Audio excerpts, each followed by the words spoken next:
Nggak semua produk branded yang ada di mall itu kainnya bagus. Kayaknya orang awam itu nggak punya koneksi ke pabrik atau ke toko kain gitu ya. BCI Cotton itu menurut gue itu bukan cotton terbaik. Bedain sustainability dan quality. Rupiah kita melemah, harga kain tiba-tiba naik gitu. Oke, halo teman-teman. Balik lagi sama gue Elias dari Jahitku. Dan kali ini gue gantian nih, Cliff yang datang main ke Jahitku. Ini kenalin Cliff dari Cotton Plus. Thank you for coming. Thank you. Kita hari ini bakal ngobrol-ngobrol aja untuk tentang seputar kain, garment, dan dunia fashion. Ada beberapa topik yang gue siapin. Yang pertama ini tentang realita tekstil di Indonesia gitu. Oke. Gue sebagai anggapannya lumayan middleman lah ya, karena gue menjembatani dari klien, dari brand, dan juga dengan toko maupun pabrik tekstil gitu. Di mana ada miskonsepsi nih, yang gue rasain kayak apa ya, bahasa-bahasa atau yang apa ya bilangnya ya, Branding. Oke, ada yang mau bahas juga, misalkan kayak ada brandingan kain. Gue sebagai orang tengah bingung, bener gak sih kain ini tuh pabrik bilangnya A, klien bilangnya gini gitu. Padahal gue yang produksinya ngerasain kayaknya nggak gitu. Iya. Nah, gue pengen nanya nih, apa sih kebohongan atau miskonsepsi terbesar tentang dunia kain dan pabrik tekstil yang orang awam selama ini salah kaprah gitu? Mungkin menurut gua itu gak banyak toko atau retail atau pabrik kain yang open tentang komposisi. Komposisi benang. Iya, komposisi benang yang dia pakai. Oke. Contoh.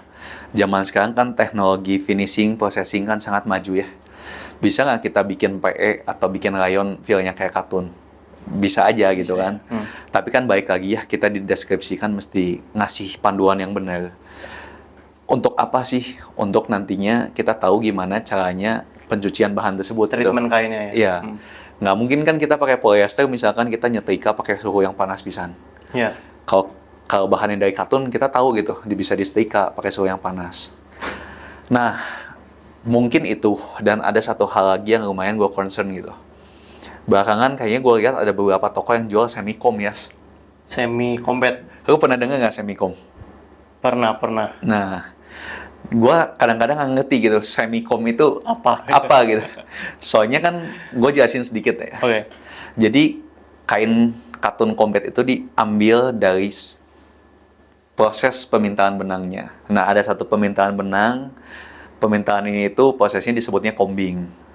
Nah, kalau orang luar negeri nyebutnya cotton comb, berarti katun yang udah di-combing. Kalau kita kan biasa nyebutnya combat gitu Combat, ya. ya. Jadi nggak ada sebenarnya proses semi combat gitu. Masa disisirnya Semi-pintal. setengah gitu. Masa cuma disisir setengah gitu, setengahnya lagi dia nggak disisir kan. Jadi menurut gua semi comb itu kalau nggak combat jelek, karet bagus sebenarnya. Oke. Nah, itu buat gua kadang-kadang yang terjadi mispersepsi di masyarakat gitu. Ambigu gitu ya? Ambigu lah, nggak jelas lah gitu. Oke. Ada gak hal yang lain juga nih yang kita nggak banyak tahu gitu? Karena pengen juga kan brand itu clear sama deskripsi apa yang mereka jual kan? Iya. Nah, itu gimana sih realita yang ada sama kita sebagai brand atau garment harus seperti apa gitu? Iya. Kalau dari gua sih, gua lumayan suka sama satu influencer di Indonesia ya, yang let's burn it gitu kan. Oke. Nah, menurut gua dia mengedukasinya benar gitu. Somehow kita itu bisa memisahkan antara natural fiber atau man-made fiber gitu. Gimana caranya? Paling simpel, dibakar gitu. Betul. Nah, tapi misalkan kalau kita belinya katun bambu atau modal cotton, dua-duanya kan dibakar sama-sama habis. Iya. Bambu habis, katunnya habis. Nah, gimana cara lebih komprehensif dan detailnya untuk kita tahu komposisi bahan tersebut itu berasal dari serat apa? Mau nggak mau kita tes lab. Kalau tes lab kita bisa tahu misalkan berapa persen katun, berapa persen bambu. Nah, balik lagi dengan kita tahu informasi itu, nanti membantu konsumen untuk melakukan perawatan setelah pemakaian gitu. Washing treatment-nya ya? Iya. I see. Oke. Kebayang. Gue pengen nanya juga nih, apa sih hal yang bikin pabrik rugi, tapi yang brand tuh nggak tahu gitu. Kalau gua kadang-kadang gini ya, Yas ya.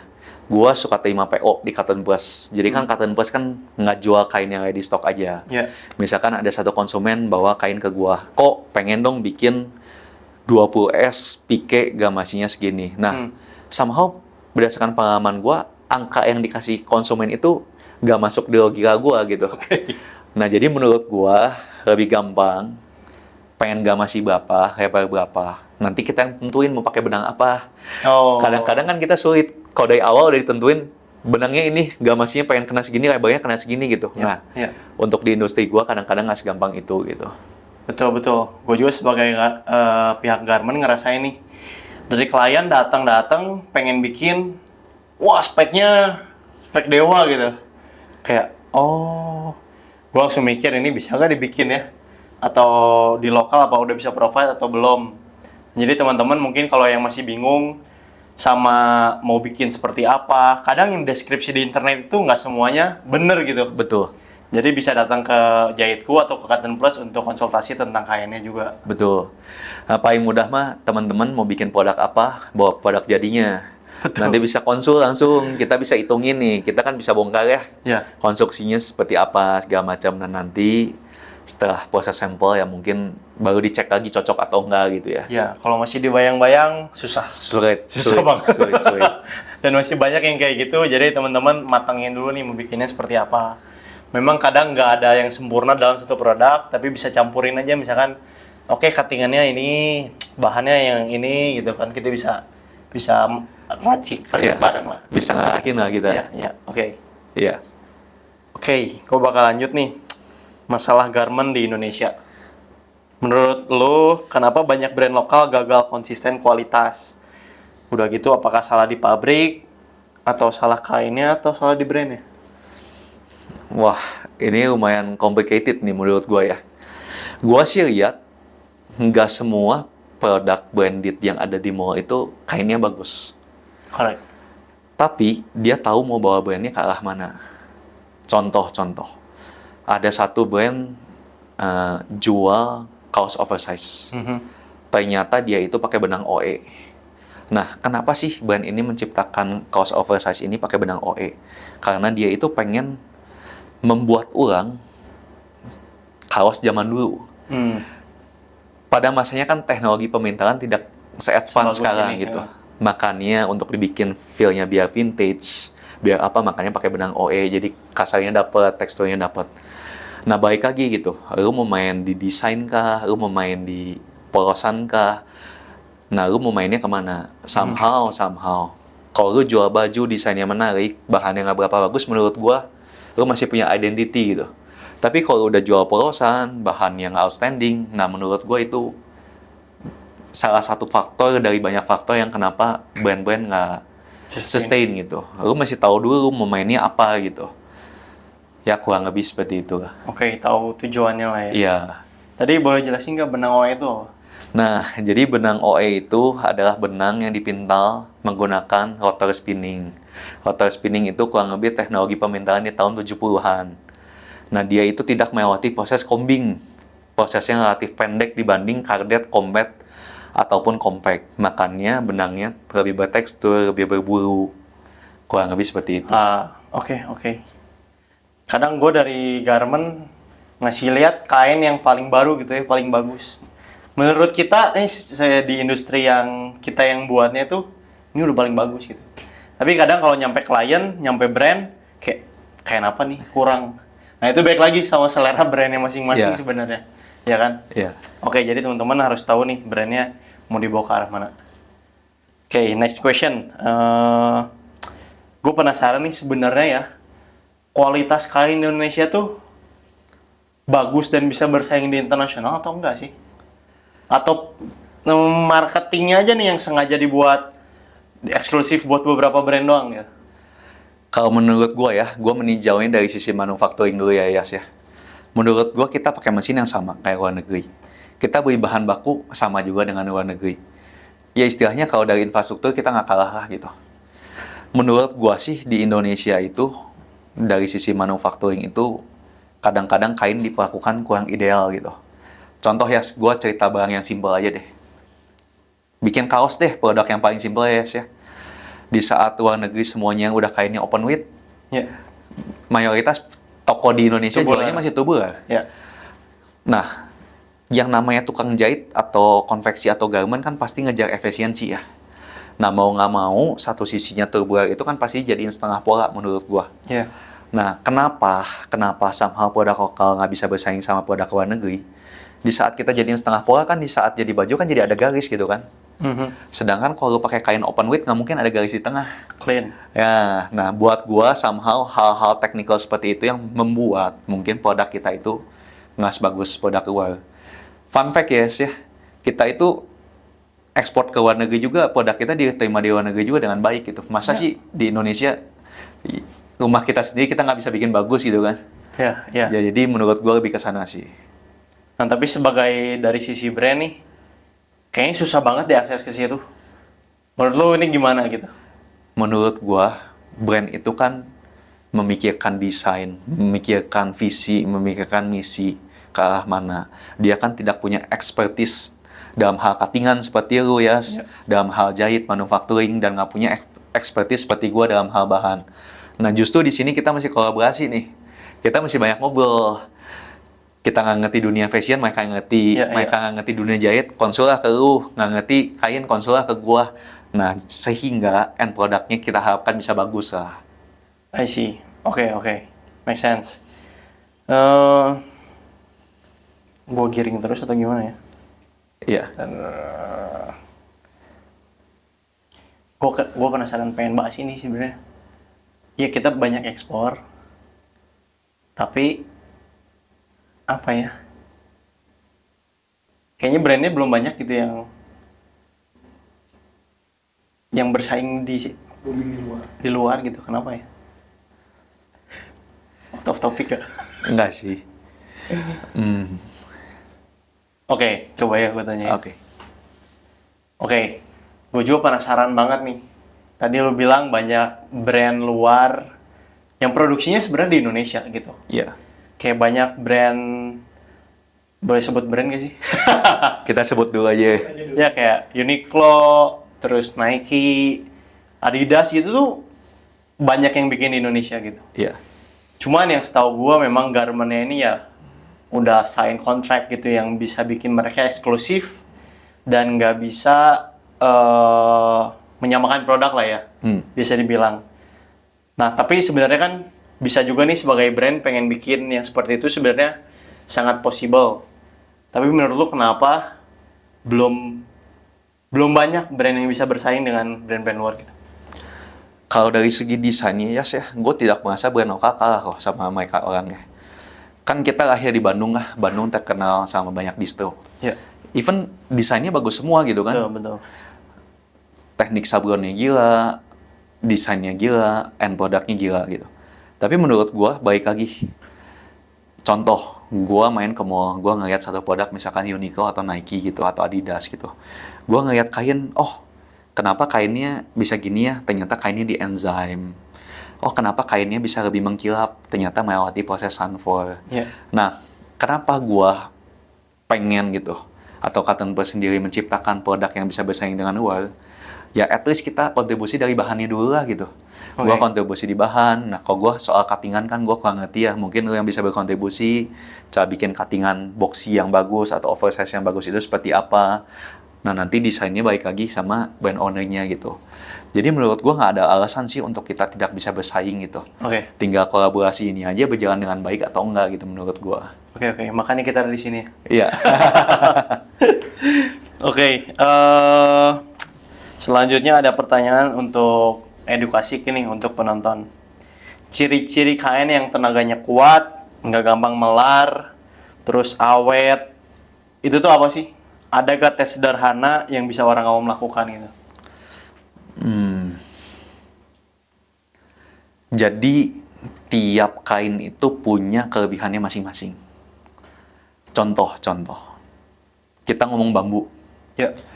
Bambu itu punya karakteristik antibakteri. Pada awalnya kan gue juga skeptis gitu ya. kenapa sih bambu karakteristiknya antibakteri? Ya. Lu pernah nggak lihat di tanaman bambu tumbuh jamur? Pasti nggak pernah.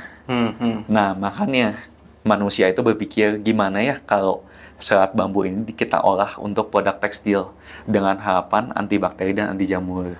Oke. Nah, tadi kan lu ada mention ke gua, Cliff, apa sih contoh yang karakteristiknya kuat, Tahan nyaman, lama, ya. tahan lama. Nah, menurut gua nggak ada fiber yang sempurna.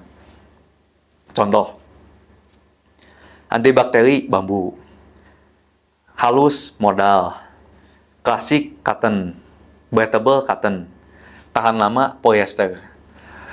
Bukan berarti polyester jelek loh. Mungkin polyesternya bukan grade bagus aja makanya jelek. Ya, Polyester keren-keren malah Ya, zaman benar. sekarang itu. Justru polyester itu karena serat buatan itu makanya modifikasinya banyak banget. Kayak misalkan kita buat polyester yang jumlah filamennya banyak banget gitu. Jadi begitu udah jadi kain, kita kenakan jadi kaos itu halus banget Halus, gitu ya. Terus misalkan sekarang ada teknologi dry fit gitu kan. Jadi satu pengaplikasian chemical pada kain membuat kain itu menyebarkan kelembapan lebih cepat gitu. Ya. Nah, jadi menurut gua baik lagi ya kita mau dapat feel apanya gitu. Kan sekarang juga ya banyak banget kayak kita bikin baju CVC gitu. Ya. Jadi lu punya keuntungan katunnya masih ada dapet, kekuatan dari polyesternya dapet, Betul. nggak gampang kusut, tapi nyamannya tetap ke katun gitu. Ya. Nah, menurut gua sih lebih ke arah sana gitu. Oke. Punya spesialisasinya masing-masing gitu ya. Betul. Oke. Kalau di persepsi di pasaran sekarang nih, atau di brand-brand, orang mikirnya polyester pasti murah. Kalau cotton masih mahal. Bener atau enggak gitu? Menurut gua enggak. Oke. Kita bisa lihat lah sekarang brand Alo Yoga, Lululemon, Ya. Under Armour, Poli semua ya? Poli semua. Tapi kan polinya dia juga bukan poli-poli yang Ecek-ecek. main-main Iya, gitu kan. benar. Mungkin mentok kanan gitu, rata Iya, kanan iya. gitu polyesternya. Nah, balik lagi, baju yang brand ini ciptakan teh untuk apa gitu ya? Contoh, gue untuk olahraga gue nggak mungkin pakai katun. Ya. Gue main basket pakai katun, kayak lu kan suka main basket pakai katun, bentar-bentar jibruk. Bro, betul. Atau nggak tangannya udah nggak body fit gitu Iya, kan. iya. Lu kan pengen tetap good in shape gitu kan. Nah, hal-hal yang kayak gitu menurut gue polyester bagus. Ya. Jadi kalau ada persepsi bahwa polyester itu murah, sebenarnya nggak benar. Belum tentu. Belum tentu. Contoh lah pakaian hari. Ya. Kita lihat produk-produk baju hari Jutaan, udah mati coy. tipis. Jutaan. Iya. Ringan. Jutaan kan? Iya, benar. Nah, ini juga gue mesti lurusin juga nih. Bukan kain teh lebih tebal lebih bagus gitu. Benar. Banyak orang Makin tipis makin susah bikinnya. Iya. Banyak orang di Indo nganggap bikin baju itu makin tebal makin bagus. Ya. Padahal secara tekstil, lu bikin makin tipis itu makin mahal. Betul. Gitu. Gue sebagai garment ngerasain banget nih kalau brand-brand lihat bahan tipis, murah. Siapa bilang ya? Jahitnya juga lebih susah kan kain tipis. Jahitnya lebih susah. Produksinya kain lebih susah. Cutting lebih susah juga. Cutting lebih susah. Kainnya bisa dancing loh. Iya. Gitu. Jadi teman-teman juga bolehlah banyak nonton-nonton. Kita bakal kasih edukasinya gitu. Iya. Oke, pengen nanya juga nih tentang inside pabrik ya. Kalau ada brand yang baru mulai, tapi produknya pengen naik kelas gitu. Apa sih hal-hal wajib banget yang mereka perhatiin dari sisi produksi? Kalau menurut gua, brand pengen awal mulai ya, pengen jelas dulu. Masih cari winning produknya dulu mungkin ya. Soalnya kan gua juga realize ya, bikin brand juga banyak yang konsul sama gua nggak segampang itu. Banyak banget orang yang datang ke Cotton Plus, gua kasih konsultasi, beli sekali dua kali, kita tanya follow up lagi brandnya sampai mana, ternyata udah nggak kerja, udah nggak mau ngerjain brand lagi lah. Menurut gua karena dari awal dia nggak tahu gitu mau bikinnya apa gitu. Contoh ya sekarang gini, kita misalkan sebut Lacoste deh, kita tahu winning produk dia itu polo gitu. Ya. Nah, saran gua mungkin mulai dari sisi yang gampang dulu gitu. Udah tahu mau bikin apa, bikin polo, ngobrol dulu sama lu. Karena pada dasarnya orang awam itu nggak punya koneksi ke pabrik atau ke toko kain gitu ya. Iya. Nah, nanti kan lewat dari lu kan, oh kayaknya kalau lu mau bikin cuttingan yang kayak gini, pakai bahannya jangan terlalu tebel. Kalau lu mau pakai cuttingan yang boxy atau yang oversize, Harus mesti tebel. bikin yang tebel. Ya. Jadi menurut gua, masih banyak ngomong sama vendor, jahitan kamu dulu. Oke, oke. Jadi tergantung maunya apa, udah gitu baru kita bisa bantu arahin ya. Mau Iya. upgrade-nya apanya yang di-upgrade gitu. Betul. Soalnya kan upgrade banyak banget ya, bukan dari kain, bukan dari jahitan aja, mungkin malah desain lebih penting menurut gue gitu ya. Ya, ya. Gitu. Oke, tapi lu sebagai pabrik nih ya dan toko kain, apa tipe klien brand yang paling ideal untuk pabrik nih? Biar kita juga para brand bisa improve. Gue ngomong jujur ya, Yang ordernya banyak. itu. Sebenarnya ordernya banyak. Kenapa sih? Soalnya contoh-contoh.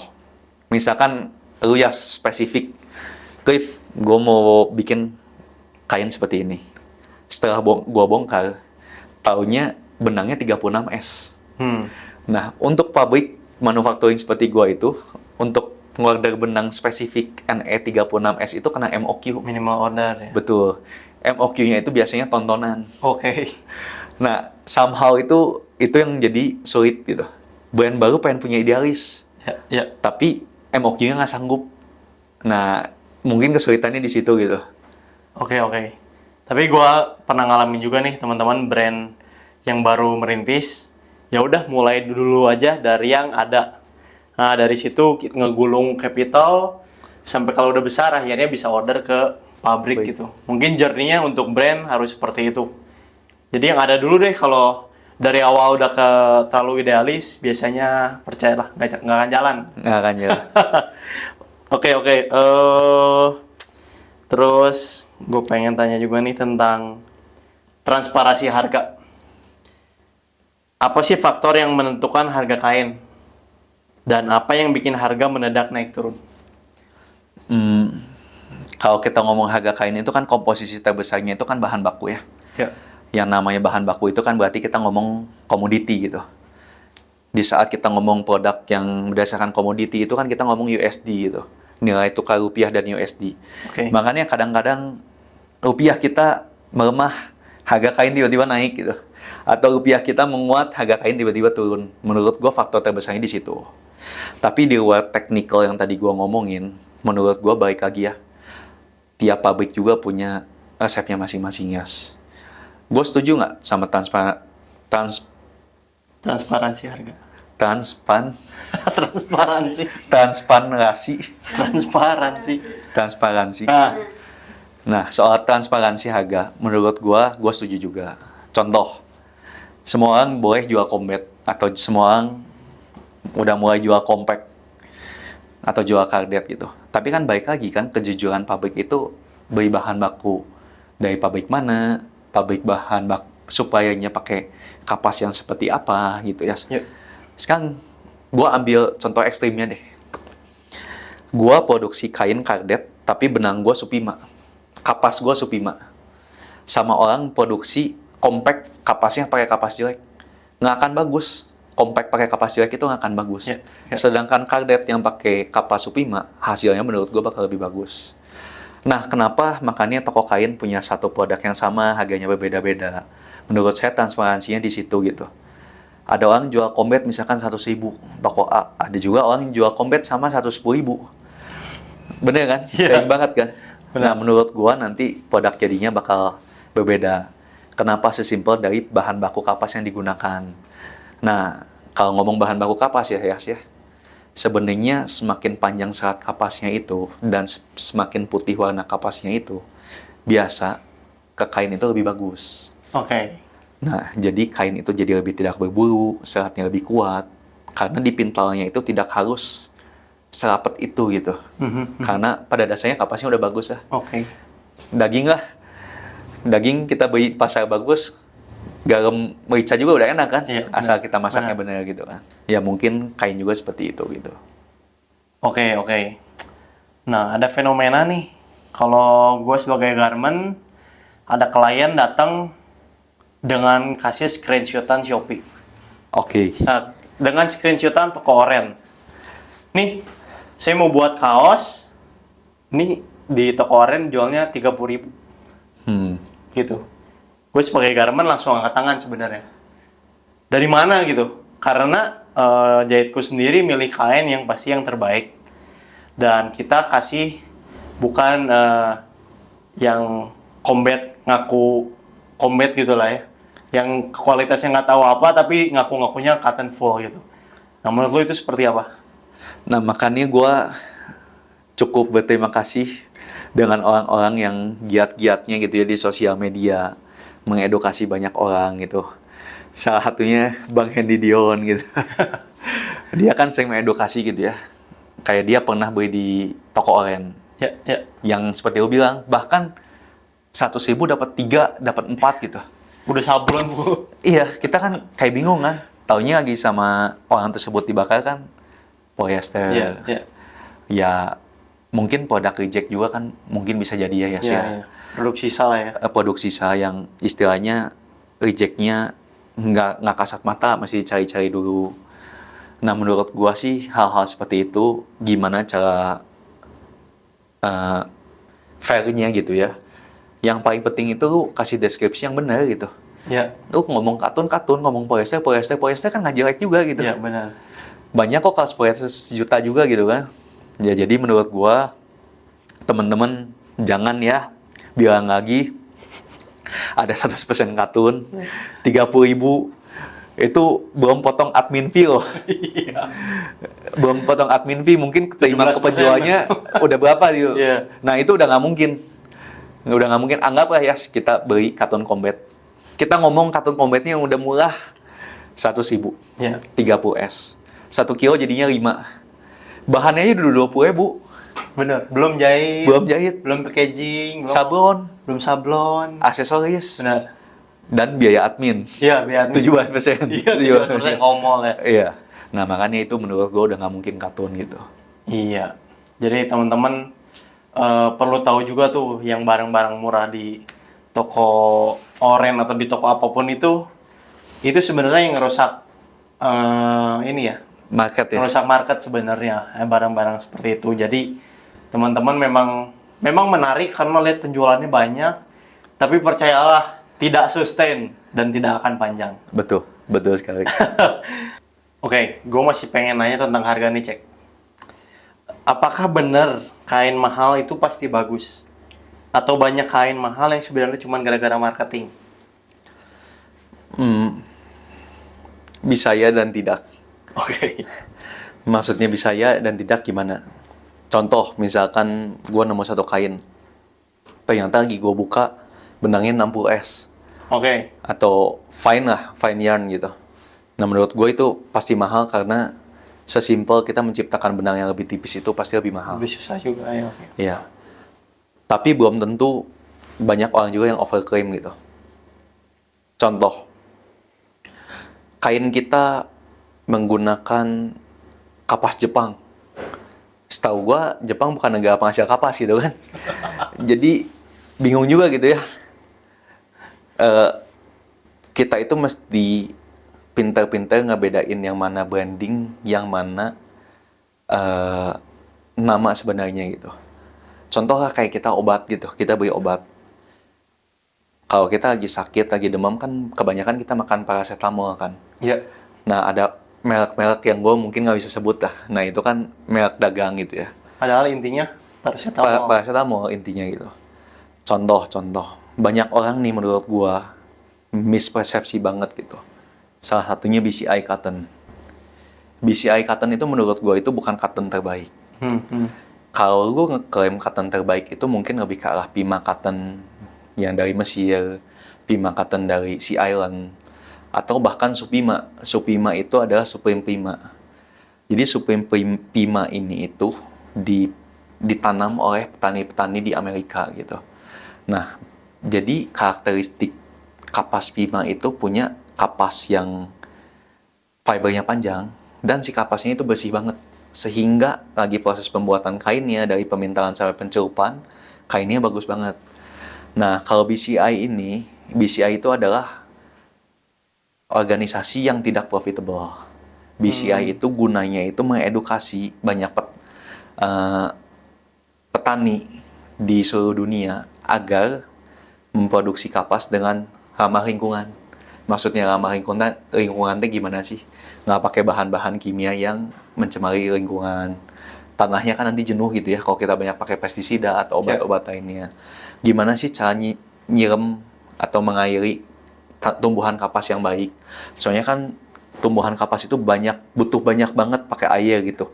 Nah, gimana sih caranya kita menghemat air gitu? Jadi, bedain sustainability dan quality. Menurut gue itu dua hal yang berbeda gitu. BCI itu fokusnya sustainability, sedangkan kalau Supima, USA Cotton, mungkin ada beberapa produk kayak Tencel gitu. Nah, itu mungkin lebih ke quality gitu ya. Oke.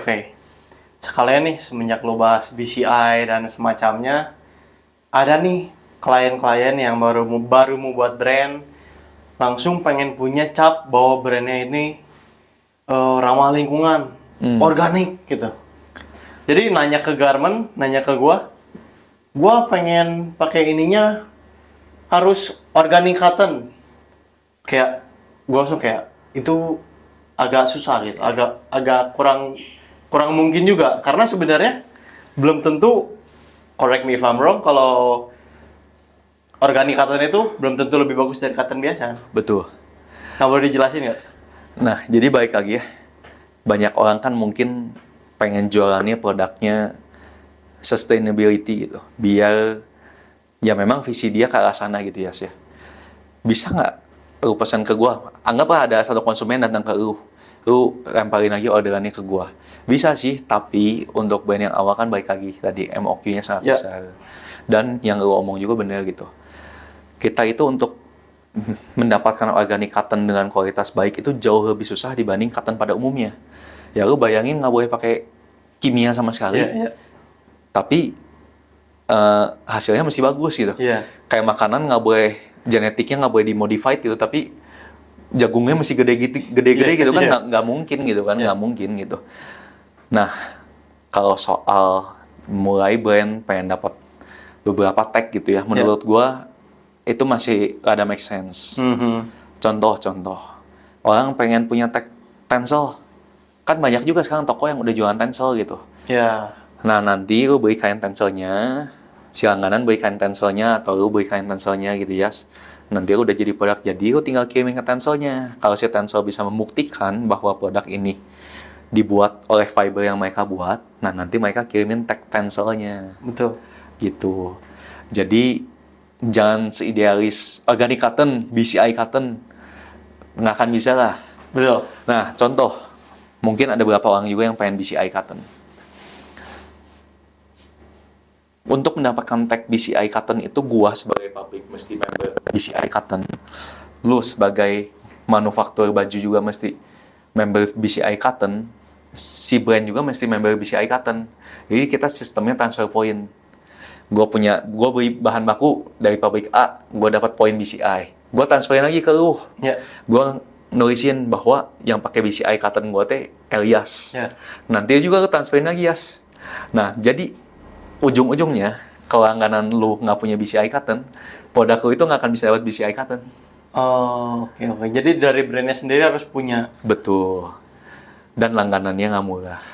Oke. Itu lebih kayak sistem, bisa dibilang marketing nggak? Bisa, iya. Iya. Jadi itu untuk make sure lah semua produknya itu tidak mencemar lingkungan atau tidak membuat lingkungan kita itu semakin rusak. Oke. Cukup jelas nih buat teman-teman mestinya ya terkait brandnya kalau mau sustain bla bla bla, tidak sesimpel itu. Betul sekali. Oke, mau lanjut nih tentang masih ke arah brand. Benar gak sih bahwa banyak brand lokal itu sebenarnya hanya jual desain nih, bukan kualitas? Dari sisi pabrik, gimana Anda melihat fenomena ini? Dulu benar, sekarang tidak. Oke. Mungkin zaman dulu orang lebih nggak idealis seperti zaman sekarang ya. Mungkin kan dengan era digital, perkembangan internet yang seperti ini, apalagi anak-anak muda sekarang banyak banget yang sekolah keluar. Ya kadang-kadang gue ngeliat justru sekarang brand lokal pengen bikin kain yang gila-gila gitu kualitasnya gitu. Iya gitu. Jadi menurut gue persepsi tentang brand lokal punya kualitas produk jadi yang jelek sih menurut gue enggak ya. menurut gue sama sekali nggak bener lah gitu. Gue banyak banget lihat produk-produk, contoh lah produk-produk lokal yang ikutan USS. Ya. Kan itu semuanya gila secara bahan, gila secara desain, kreatif lah. Ya. Dan menurut gue sekarang masa kejayaannya local pride lah ya. Ya, ya. Nah, tapi gue juga pengen nanya nih, ada gak sih cerita brand yang besar, tapi kualitasnya sebenarnya ya biasa aja gitu? Mungkin ada, Yas. Tapi bukan brand yang lagi happening sekarang ya. Mungkin brand yang beberapa tahun kebelakang lumayan happening gitu. Ya. Contoh, dulu gue lagi sekolah di luar ya, Yas. Semua orang itu suka pada pakai baju namanya Bape. Oke. Babe. Gue kan penasaran gitu. Ini baju bagusnya gimana sih? Secara desain kan menarik banget, stand out Betul, banget gitu. betul. Nah, lagi gue coba datang ke toko, ternyata dia pakainya OE. Bahannya kasar banget kan? Buat gue, kalau mengejar kenyamanan harusnya nggak pakai OE. Betul. Gitu. Atau nggak mungkin yang lumayan hype, Off-White. Ya. Kaos 3-4 juta gitu kan. Lagi gue pegang bahannya lagi OE gitu kan. Nah, makanya tadi sebelumnya gue bilang, brand itu kan tidak akan sustain kalau bahannya bagus juga. Mungkin somehow yang lebih menjual itu di produk dia itu desain gitu. Ya. Sehingga dia nggak butuh pakai bahan sebagus itu gitu. Ya mungkin jawaban gue kurang lebih seperti itu lah. Oke. Jadi memang ada juga nih cerita brand-brand yang pengen kiblatnya ke sana gitu. Iya. Dan kadang gue bingung karena kain kita sebenarnya udah lebih advance dari itu gitu Iya. kan. Itu sengaja dibuat lebih kayak balik lagi ke zaman kapan gitu kan. Betul. Ya, jadi teman-teman balik lagi nih brandnya mau ke arah mana dan yang seperti apa ya.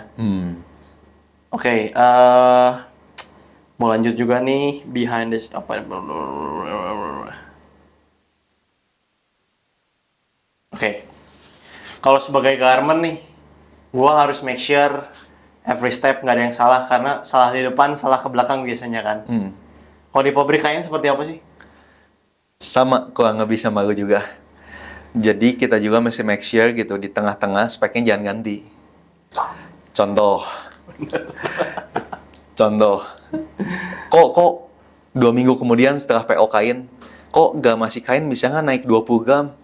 Ah, itu gue udah bingung biasanya. Udah nggak mungkin gitu. Mulai dari awal itu. Harusnya udah dari awal itu. Atau nggak contoh lebar kain. Kan gue pabrik kebanyakan kan mesinnya circular knit ya. Ya. Biasa itu satu mesin itu spesifik untuk bikin lebar suatu kain tertentu gitu. Kok gue mau PO dong kain lebarnya 68, di tengah-tengah ganti 72, wah itu mah gue udah nggak bisa. Tapi contoh misalkan dari tadinya nggak kepikiran untuk nambahin sunflower, 2 minggu kemudian di saat kainnya belum jadi, kok pengen dong tambahin sunflower biar kainnya susutnya lebih bagus. Nah itu masih bisa, soalnya sunflower itu proses finishing terakhir. Jadi kainnya sesimpel tinggal gue tambahin lagi aja, masukin lagi ke satu mesin gitu. Ya. Jadi ada yang bisa, ada yang enggak. Intinya jangan ngubah-ngubah di tengah. Apa yang udah pesen komit aja ke sana. Setuju banget. Ini buat teman-teman brand juga ya. Kalau mau bikin baju itu makanya di awal kami jahitku selalu memastikan apakah sudah fix. Karena banyak aja ceritanya ketika udah sampling, udah mau turun produksi, diubah lagi. Itu intinya harus nyempling lagi. Nggak bisa langsung turun produksi. Karena ada hal-hal yang harus langsung dicoba dan nggak bisa di tengah-tengah diubah. Betul. Karena tidak sesimpel yang dipikirkan gitu. Jadi pastikan teman-teman mau pesan kain, mau pesan baju itu fix dulu di awal. Karena kalau di tengah ganti itu beda cerita lagi. Apalagi ada nih cerita-cerita yang kalau bahasa Sunda mah ngekeh gitu ya. Udah diganti di tengah-tengah. Ya oke, masih bisa diakalin gitu ya. Untuk berubah. Tapi ada tambahan biaya bla bla bla. Nggak mau. Nggak mau juga kan? Susah. Kalau gitu kita susah juga nih. Iya, nggak mungkin. Kok dari awal pesen kain non enzim, di tengah-tengah pengen di enzim. Waduh, udah itu udah nggak mungkin. Beda cerita. Udah nggak mungkin. Ya teman-teman brand juga harus ngerti nih dari hulu ke hilir prosesnya itu tidak sesimpel itu dan perlu makanya kita perlu waktu juga nih kadang ya dari pabrik misalkan celup warna bisa butuh beberapa hari ya sebenarnya bukan karena prosesnya lama tapi karena kita memastikan barang tersebut bisa baik dan hasilnya bagus gitu karena sekali celup cobain oh beda warna kita sebagai pabrik bakal terus coba sampai warnanya sama. Iya. Gitu makanya kalau dari Cotton Plus atau dari pabrik kain lain biasanya ngasih waktu seminggu kurang lebih ya. Iya. Biar ada waktu untuk trial error. Betul. Dan sama juga nih dari jahitku mau bikin sampling tidak bisa secepat itu karena kita pastiin produknya bagus dulu. Betul. Gitu. Oke. Oke. Mau nanya apa ya? Oke, brand-brand teman-teman brand udah tahu nih tentang hal itu harus mastiin di awal orderannya udah oke, udah fix. Nah, gue pengen tahu nih, ada gak hal lain selain itu yang lu harap brand itu tahu nih, biar lu nggak ribet gitu, atau biar lu nggak harus jelasin berulang-ulang kali gitu. Menurut gua, kadang-kadang itu brand nggak tahu mau bikin apa, pengen pengen kita yang ngejelasin cocoknya untuk apa. Baik lagi sebenarnya penjelasan mah kan kita juga bisa ngejelasin ya, basic knowledge, tapi kan kita tidak menghidupi brand ini mau bawanya ke arah mana. Contoh, ada beberapa konsumen datang ke toko kita, kok pengen lihat kain katun combat, kok bedanya sama compact apa sih? Sebenarnya hal-hal seperti itu bisa kita jelasin.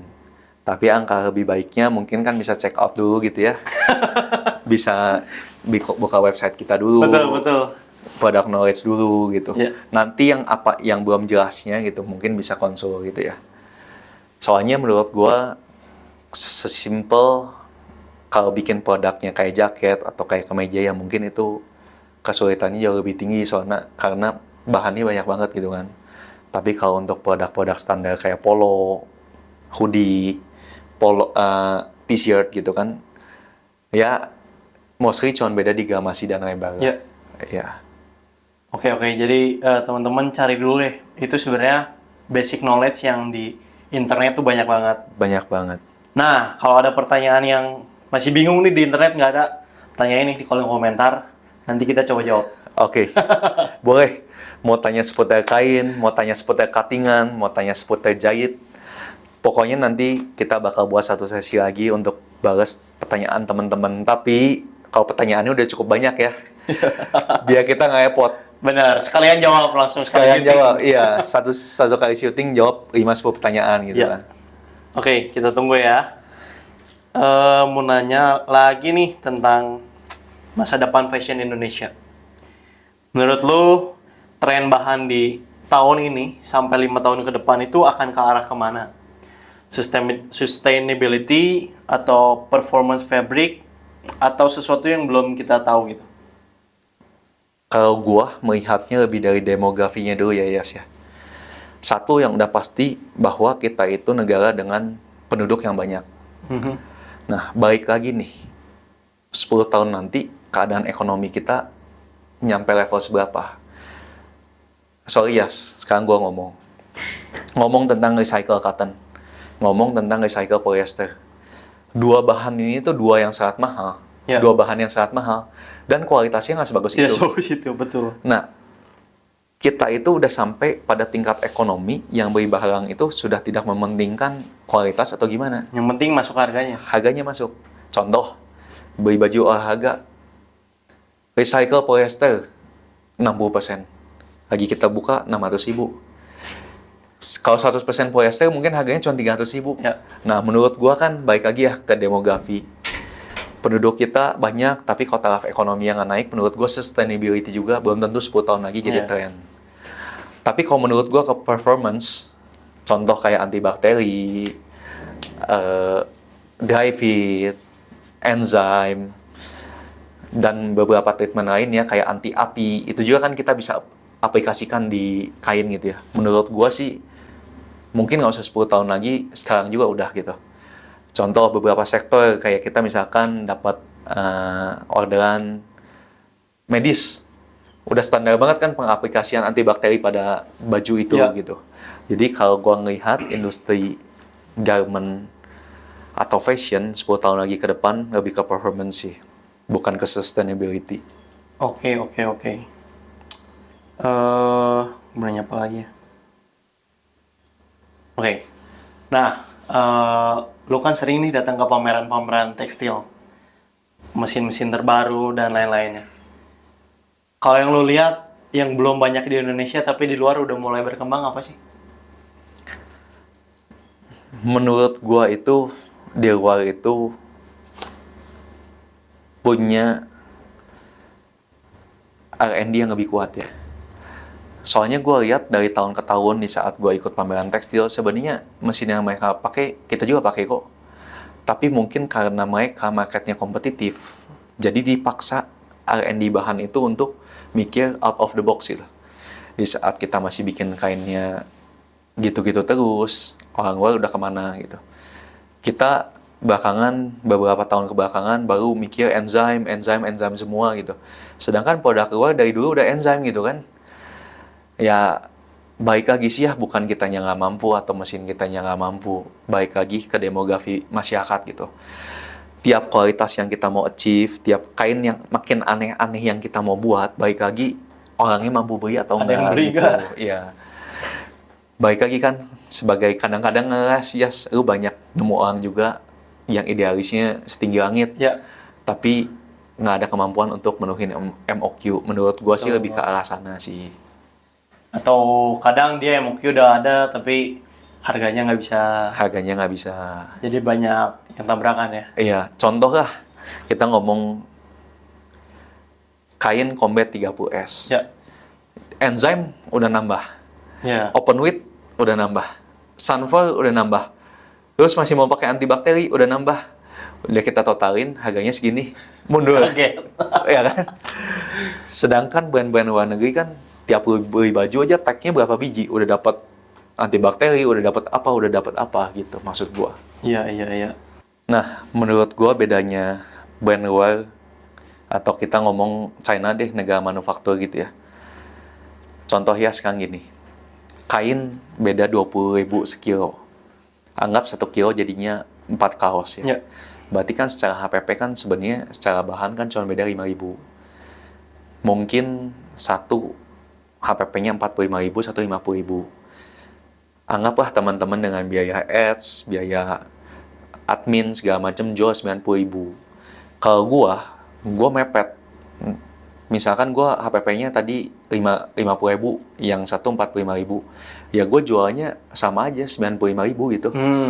Jadi gue tetap profit 40.000. Nah, tapi kan dengan kayak gitu kan harusnya produk kita jadi lebih sustain gitu kan. Iya. Market share-nya kita bisa dapat, secara price masih kompetitif. Nah, menurut gua belum ada di Indonesia itu yang marketnya mungkin masih terlalu nyaman gitu ya. Kalau di China itu kan sekompetitif itu marketnya, Iya. makanya mereka mesti bikin produk yang bagus, tapi dengan harga yang kompetitif. Kalau di kita belum ada yang kayak gitu. Iya. Biasanya produknya bagus, harganya juga premium gitu kan. Iya. Nah, menurut gue lebih ke sana sih gitu. Oke. Mungkin untuk apa ya? Ntar gue ulang ya. Ya, contoh. Lalu sebagai manufaktur, ngelihat satu kaos harganya 90.000, satu kaos lagi yang lebih bagus 5.000, 95.000. Iya. Lu pasti udah nggak mikir kan? Iya. Lu bayar parkir aja sekarang 5.000 gitu Iya, kan? betul. Nah, menurut gua, somehow kita mesti mengedukasi orang untuk berpikir ke arah sana gitu. Bukan berarti you jual 5.000 lebih mahal, produk you nggak akan laku. Betul. Justru kalau kualitasnya sebeda itu, kamu cuman beda harga jual 5.000, pasti produk kamu yang dipilih gitu kan. Iya, betul. Banyak banget ya sekarang jualan di Shopee, check out sekali udah nggak balik lagi ke tokonya, Iya. kecewa produknya. Wah, itu gue alami nih sebagai penggemar fashion. Dari foto, wah keren gitu ya, bagus. Dari modelnya udah keren yang pakai. Gue check out, cuman sekali pakai gue nggak mau pakai lagi. Bahannya nggak enak. Jadi menurut gue banyak banget nih pasar di Indonesia yang masih fine with that gitu. Iya. Jadi bahan nggak apa-apa, yang penting kelihatan gue oke. Ya udah gue beli itu terus gitu. 5 kali cuci buang. 5 kali cuci udah buluan, udah lusuh nggak ada. Iya. Ya, jadi that's why biasanya gue bakal arahin brand juga untuk punya kualitas yang bagus karena menurut gue sayang banget nih di Indonesia ini marketnya besar, tapi menurut gue masih banyak juga brand-brand yang jual cuman sekedar komoditas, yang penting murah, yang penting bisa laku banyak gitu. Sayang banget tapi secara kualitasnya masih bisa ditingkatkan. Betul sekali. Oke, kita udah bahas lumayan banyak nih tentang teknis, tentang kain bla bla bla. Gue pengen nanya dari sisi humanisnya nih. Eh, Momen paling berat apa nih yang lu jalanin? Oke, gue ulang ya. Oke, gue pengen nanya tentang yang lebih relate sama manusia lah. Lu udah jalanin berapa lama ya? Gua di industri tekstil itu sejak 2019. Oke, Berarti kurang lebih sekitar 6 tahunan 6 lah ya. tahunan lah ya. Oke, tapi selama 6 tahun ini ada gak sih momen yang paling berat dalam jalanin pabrik atau toko kain yang hampir bikin lu nyerah atau kayak buntu aja gitu?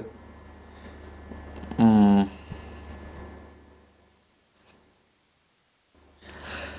menurut gua momen yang paling susah itu gimana caranya gua menyeimbangkan idealisme gua dengan keadaan market.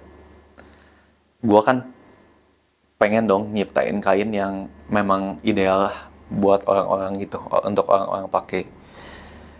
Mungkin kita salah satu toko yang jual kain kaos 20S, 24S, atau 30S dalam bentuk open weight pertama loh. Iya. Soalnya kan toko-toko lain Tubular. kan jualnya tubular semua. Tuh. Nah itu gue ada di satu saat, gue juga udah bingung gitu. Gue udah realize kain tubular itu kualitasnya nggak kemana-mana. Tapi di lapangan juga ada kendala, contoh hias. Gue juga realize beberapa konveksi nggak punya meja potong yang lebar. Betul. Tapi kalau kita pakai kain tubular juga, nggak kemana-mana juga. Nah, itu momen-momen yang buat gue lumayan berat ya. Jadi gue mesti mengedukasi banyak orang gitu. Di saat datang ke toko, gue yakinin banyak banget penolakan. Pak, saya nggak punya meja potong, atau Pak, saya nggak biasa ngatingnya. Ya. Atau Pak, saya biasa udah pakai pola ini, udah nggak mau ngulik lagi polanya. Iya. Saya mesti yakinkan gitu, gue mesti yakinkan, Pak, coba pakai open width, lebar kainnya lebih lebar, Bapak nyimpan polanya lebih luasa, Iya. nanti efisiensinya bisa naik. Nanti bajunya nggak akan ada garis tengah loh, Pak. Iya, tapi saya tetap nggak ada mejanya memang udah segitu-gitu. Sama gue diakalin, suruh bikin sayap. Jadi kan meja Bisa cutting, diangkat. iya. Jadi kalau lagi butuh untuk bikin yang open width, engselnya tinggal dibuka, Iya, jadi iya. mejanya lebih lebar. Nah nanti kalau udah cuttingnya udah beres, ditilap lagi, jadi nggak makan tempat gitu kan. Mungkin kan beberapa konveksi juga tempatnya belum besar ya. Betul. Mungkin pengalaman itu sih yang gua ngerasa gitu ya, gua udah nyiapin produk yang ideal tapi Nggak diterima, kurang diterima. kurang diterima sama orang-orang. Tapi in the end of the day, sekarang kita jualan open width-nya kenceng juga gitu. Nice. Dimulai dari struggle dulu ya. Struggle banget. Oke. Kalau bisa diulang nih dari awal, apa yang mau dilakuin yang mungkin berbeda lah dari yang udah dijalanin. Kalau gua sih tetap pengen bikin suatu produk, at least gua dari bahan bisa bantuin brand lokal lah. Gua bukan orang yang pintar secara desain atau pintar secara cuttingan, tapi gua harap idealis gua di dunia manufacturing kain itu bisa kasih solusi sama UMKM gitu. Gua pengen lebih banyak lagi bikin produk yang bisa bersaing bener-bener bahannya kayak produk-produk yang kita damba-dambakan lah gitu. Contoh misalkan, orang ngeliat polo itu yang bagus merek Lacoste gitu. Nah kita juga Cotton Plus pengen bikin bahan polo gitu. Orang nyebutnya biasa Pique atau Lacoste gitu. Yang brand lokalnya bisa bikin sebagus Lacoste juga gitu. Ya. Nah mungkin visi gua ke depannya seperti itu gitu. Oke. Teman-teman brand lokal nih boleh banget check out ke Cotton Plus karena memang bahan-bahannya itu kalau memang orang awam nggak terlalu bisa bedain, Tapi kalau kamu compare bener-bener itu pasti ada bedanya, dan karena dia pikirin sedetail mungkin ya. Sedetail mungkin.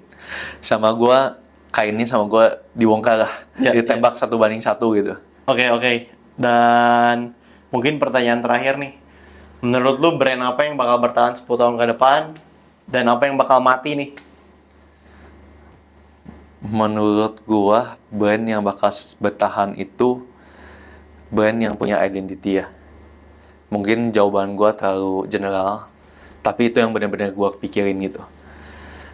Apapun itu, pakaian olahraga, produk laki-laki, produk perempuan, produk baby, produk anak kecil. Ikutin aja perkembangan zaman, trennya ke arah mana, pemilihan warna ke arah mana, pemakaian bahan cocoknya untuk apa. Harusnya kalau brand owner-nya peka terhadap hal-hal seperti ini, menurut gua bakal bertahan gitu. Banyak juga kok brand yang shifting gitu. Tadinya dia casual wear, dia ngeliat ada kesempatan, misalkan sekarang lagi trend pedal, Olahraga, active wear. iya, tiba-tiba dari casual bikinnya active wear, nggak ada salah gitu kan. Makanya kan beberapa merek juga yang mungkin kita di mall punya line up olahraganya. Nah, intinya brand-brand yang tidak mengikuti perkembangan zaman dalam sisi desain, dalam sisi bahan, dan dalam sisi marketing paling penting, ya. Iya. Contoh, di era sekarang orang nggak jualan di marketplace. Padahal kan bukan marketplace kan, kalau kita ngomong ngamul kan sebenarnya gratis juga kan gitu. Iya. Jualan masih pakai cara yang sederhana-sederhana gitu. Nah, mungkin dari sisi marketingnya juga brand owner nih mesti banyak baja juga gitu. Termasuk kan kita juga baja gitu ya. Betul. Kita juga kan bikin konten kayak gini, buka kolom komentar kita, siapa tahu ada yang mau diskusi. Nah, untuk membuka ruang diskusi seperti itu gitu. Oke. I think that's it for today. So, thank you Cliff for coming. Thank you. Semoga obrolan ini bisa kasih insight juga buat teman-teman yang nonton. Ya, teman-teman, thank you. Thank you juga buat Ko Elias sudah ngundang-ngundang ke Jahitku. Kepoin terus Instagramnya Jahitku. Dan boleh Cotton juga Plus. kepoin juga Instagram kita, Cotton Plus. Tulis komen sebanyak-banyaknya. Mau diskusi tentang apa, nanti next kesempatan kita diskusi lagi lebih lanjut.